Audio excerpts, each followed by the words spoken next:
কঠিন কাজ পৃথিবীতে আর কোন কাজ নেই। যত কাজ আছে দেখবেন, আপনি যখন কথা বলার জন্য স্টেজে দাঁড়াবেন তখন আপনার গলা শুকিয়ে যাবে। তার কারণ কি জানেন? ভয়ের কারণে। আরেকটা, আমি রিসেন্টলি ইন্দোনেশিয়াতে গিয়েছিলাম, কিন্তু ইন্দোনেশিয়াকে আমি স্কুবা ডাইভিং করবো। স্কুবা ডাইভিং জন্য প্রস্তুতি নিয়েছি, নামলাম।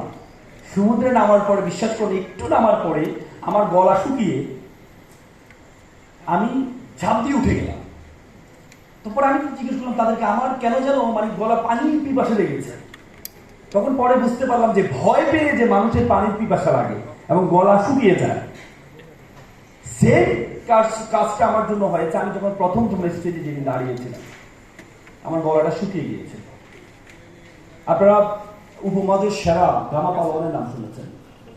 গামা পালোয়ানকে একবার আল্লামা ইকবাল তাকে স্টেজে দাঁড় করিয়ে দিলেন যে এখন কথা বলবেন আমাদের উপমহাদেশের সেরা কুস্তিগির গামা পালোয়ান। গামা পালোয়ান স্টেজে দাঁড়িয়ে, উপমহাদেশের কেউ কখনো গামা পালোয়ান যখন কুস্তি করতো কখনো তার শরীরে ঘাম দেখে। সেদিন সে ডায়াসে দাঁড়িয়ে তার ঘাম মাথা থেকে পা পর্যন্ত পড়ছিল। তিনি 3 মিনিট দাঁড়িয়েছিলেন স্টেজে, শুধু 3টি কথা বলেছেন।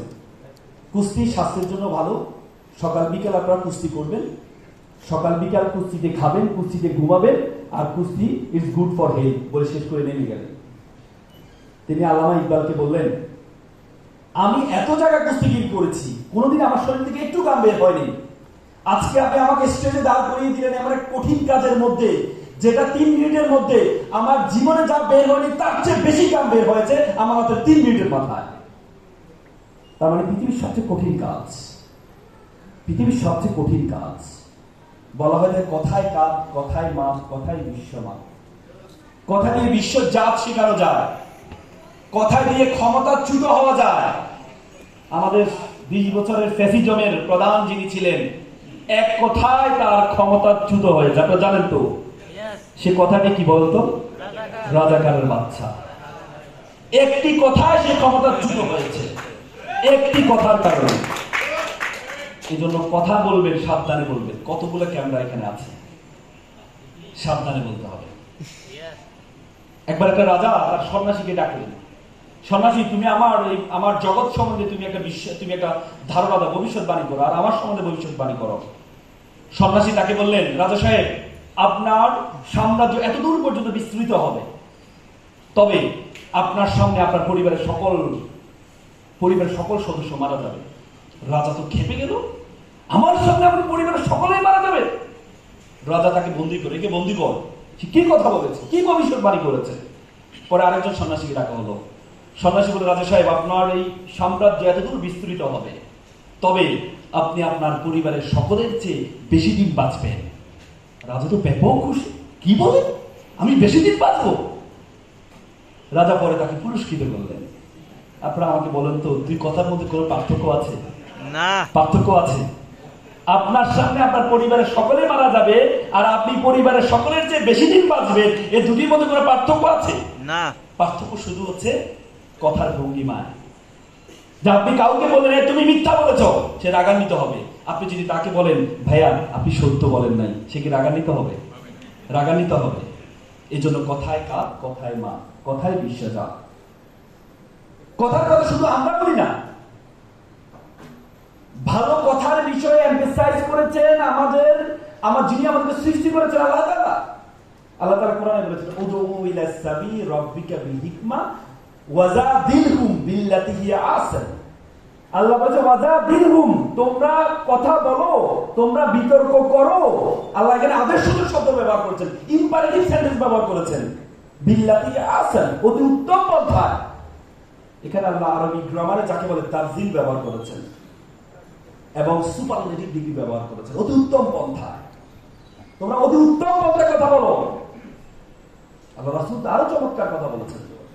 আল্লাহ রাসূল বলেছেন, ইন্না মিনাল বায়ানি লাসাকরা। কিছু কথা আছে যে কথা জাদু আছে।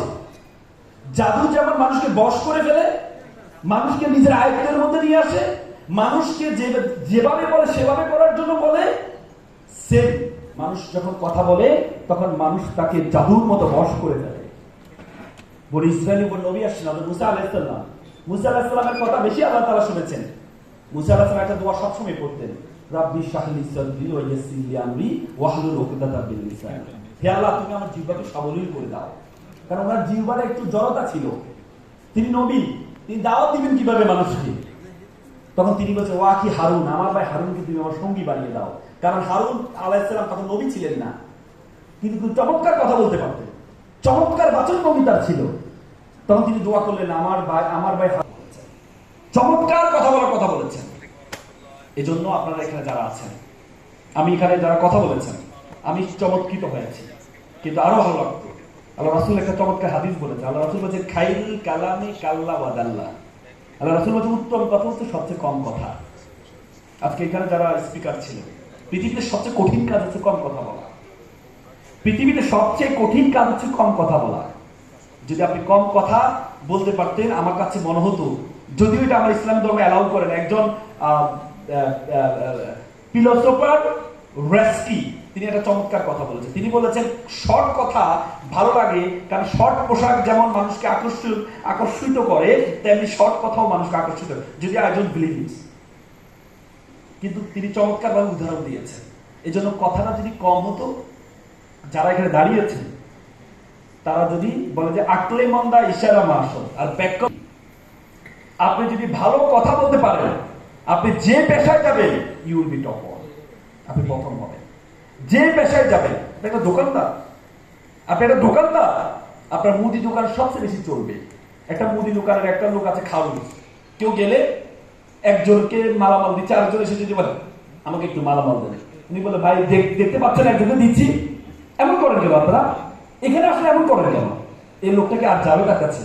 কিন্তু আপনি যদি গিয়ে তাকে বলেন যে ভাই একটু বসবেন, ভাই আমি জানি আপনার কষ্ট হচ্ছে, আমি বলি শেষ করি, আপনি একটু বসবেন, আপনি এখানে ফ্যানের নিচে বসবেন। আপনার যদি তারাও থাকে, তারপরেও আপনি বাধ্য হবেন 5 মিনিট বসে থাকতে। এই জন্য আপনি যখন ভালো কথা বলতে পারবেন, ব্যবসায়ী হবেন, আপনি সেরা হবেন, শিক্ষক হবেন, আপনি সেরা হবেন। আপনার প্রত্যেকের সাথে আমি কয়েকটি পরামর্শ দিয়ে কথা শেষ করবো। পাবলিক স্পিকিং এর সবচেয়ে গুরুত্বপূর্ণ হচ্ছে কনফিডেন্স, আত্মবিশ্বাস। সবচেয়ে গুরুত্বপূর্ণ হচ্ছে আত্মবিশ্বাস, মানে নিজের উপর চরম বিশ্বাস থাকতে হবে। আপনি যখন এখানে দাঁড়াবেন, আপনি এখানে দাঁড়িয়ে যদি চিন্তা করেন, দেখেন আমরা প্রত্যেকে ঝগড়া পারি। বললো না আমার বোনটা মাত্র একজন আসছে, কিন্তু বোনটা হচ্ছে বলে যে ঝগড়া হচ্ছে, আপনার যেটি লাগে logical, have to be logical information, you have to gather the information, তথ্যবিহীন আপনি এখানে দাঁড়িয়ে কথা বলতে পারবেন। আপনি যখন পাবলিক স্পিকার হবেন, আপনি তখন ঢালাও করে তথ্য দিলে হবে না। আপনাকে যদি বলে ঢাকা শহরের মূল সমস্যা কি, আপনি যদি ঢাকা শহরের মূল সমস্যা জ্যামের মূল কারণ কি, আপনি এখানে দাঁড়িয়ে যদি বলেন জ্যামের মূল কারণ হচ্ছে যত্রতত্র পার্কিং, তাহলে হবে না। আপনি এখানে দাঁড়িয়ে বলতে হবে, ইনফরমেশন দিতে হবে যে আপনি জানেন একটা শহরের আদর্শ শহরের জন্য রাস্তা